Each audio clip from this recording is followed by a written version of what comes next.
Deixa eu te contar o que eu ouvi de uma pessoa, um comentário que uma pessoa fez outro dia sobre Deus. Ela escreveu assim para mim: se Deus de fato existisse, ele seria muito sádico, ele seria um ser muito sádico que ficaria lá de cima olhando e se divertindo com as atrocidades que as pessoas cometem aqui na Terra.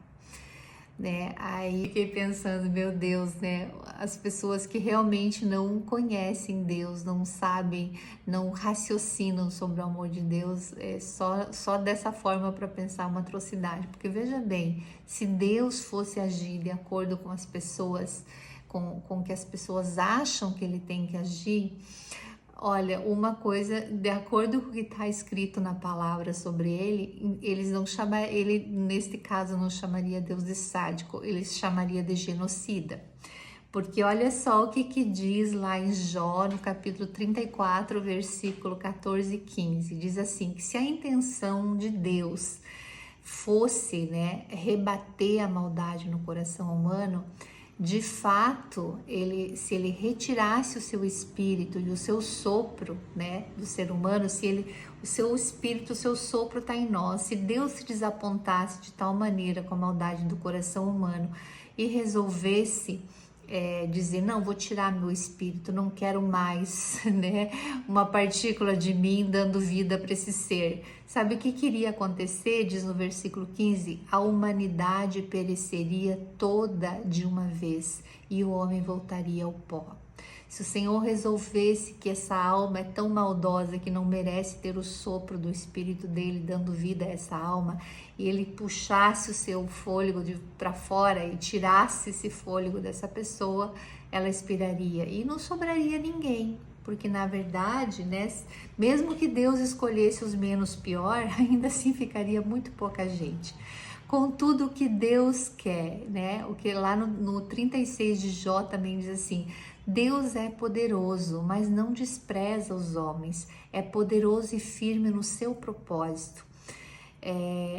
O que é o propósito de Deus, né? Ele não poupa a vida dos ímpios, diz aqui, mas ele garante o direito dos aflitos. Ele não tira os olhos da vida do justo, ele coloca ele em lugares exaltados, né? E ele diz que se essa pessoa for acorrentada e presa com cordas de aflição, ele dirá o que elas fizeram de errado.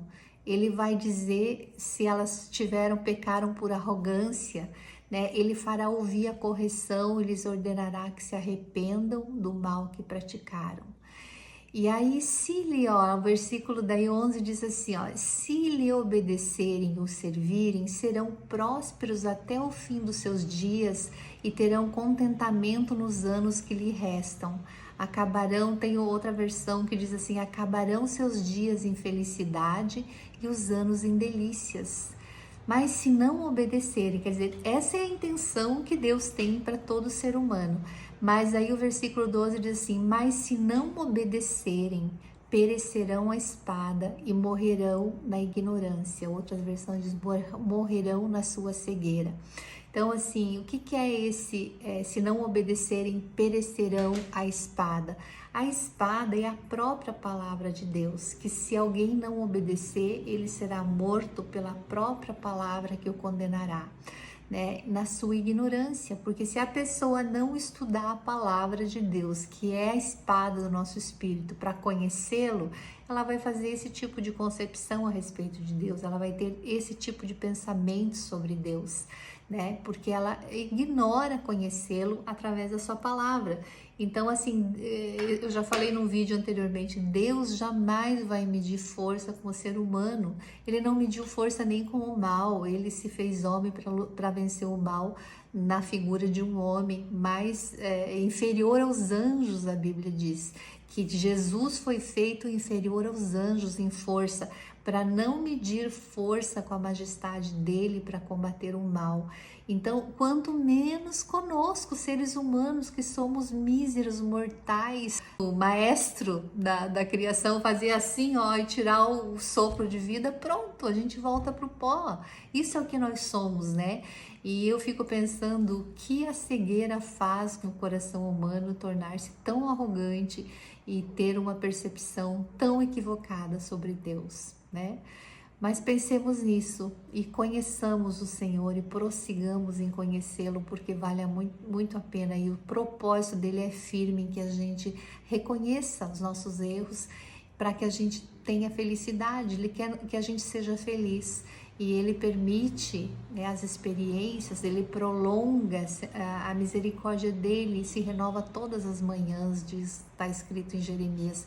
E esta é a causa de não sermos consumidos, essa é a causa da gente não morrer por causa da maldade no coração. Amém?